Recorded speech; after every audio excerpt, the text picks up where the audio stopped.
പച്ചയാണോ ഉണക്കയാണോ നോക്കേണ്ട ആവശ്യമില്ല. ഇത്തിരി മീൻചാറില്ലാണ്ട് ഇവിടെ ചോറ് ഇറങ്ങൂല കേട്ടോ. അപ്പോൾ അതുകൊണ്ടിട്ട് ചെറിയൊരു പാക്കറ്റ് ബ്രാലിപ്പം മീൻ മേടിച്ചായിരുന്നു. അപ്പോൾ അത് പച്ചക്ക് ഇട്ട് തേങ്ങ അരച്ച് കറി വെക്കാമെന്ന് കരുതി. അപ്പോൾ അതേ ചട്ടിക്കകത്തോട്ട് പച്ചക്ക അരിഞ്ഞിട്ടിട്ടുണ്ട്. അതിൻ്റെ ഒപ്പം തന്നെ ആ ഉപ്പുമീനും പച്ചമുളകും മഞ്ഞപ്പൊടി ഉപ്പും കുടംപുളിയും ആവശ്യത്തിന് വെള്ളമൊക്കെ ഒഴിച്ച് അത് വേവിച്ചെടുക്കാം. അത് വെന്ത് വരുമ്പോഴത്തേക്ക് നമുക്ക് അതിനകത്തോട്ട് തേങ്ങ അരപ്പ് ചേർത്ത് കൊടുക്കണം. അപ്പോൾ തേങ്ങയ്ക്കകത്തോട്ട് ഞാൻ ചെറിയ ജീരകവും വെളുത്തുള്ളി മഞ്ഞപ്പൊടി ഇട്ടിട്ടാണ് അരച്ചെടുത്തേക്കണത്. ഇനിയിപ്പോൾ ചെറിയ ജീരകം ചേർക്കൂല എന്നുള്ള കമൻറ്റ് നിരോധിച്ചിരിക്കുന്നു. നമ്മുടെ ഇവിടെ ചേർക്കും കേട്ടോ.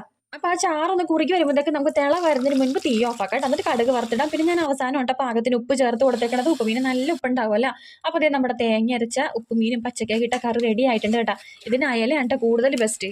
പിന്നെ ദേ വൻപയർ വെള്ളത്തിലിട്ടത് ചതച്ചമുളക് ഇട്ട് താളിച്ചെടുത്തിട്ടുണ്ട്. പിന്നെ 2 മുട്ടയുള്ളത് ഉള്ളിയും പച്ചമുളകൊക്കെ ഇട്ടിട്ട് അതും ഒന്ന് വറുത്തെടുക്കാം കേട്ടോ. അപ്പോൾ നമ്മുടെ ഉച്ചക്കത്തെ കാര്യം കുശാലായിട്ടുണ്ട്. നമുക്ക് രാത്രി ഇനി മീനിൻ്റെ വീഡിയോ ആയിട്ട് കാണാം കേട്ടോ. അങ്ങനെ ദേ ചോറിൻ്റെ പുറത്തോട്ട് ആ തേങ്ങ അരച്ച ആ കുറുകൻ ഭാഗത്തിനുള്ള കറി ഒഴിച്ചു കൊടുക്കുന്നുണ്ട്. പിന്നെ വൻപയറും ഒരു കഷ്ണം മുട്ട വറുത്തതൊക്കെ കൂട്ടി കുഴച്ചടിക്കാൻ വേണ്ടി പോകണി. ഈ തേങ്ങ അരച്ച കറി മാത്രം മതി കേട്ടോ ഒരു പറ ചോറ് കഴിക്കാനായിട്ട്. പിന്നെ ഇച്ചിരി അഴകിരുന്നോട്ടേ എന്ന് കരുതിയിട്ടാണ് ഞാൻ പിന്നെ പയറും മുട്ടയൊക്കെ വറുത്തെടുത്തത്. അപ്പോൾ അത്രയുള്ളൂ കേട്ടോ.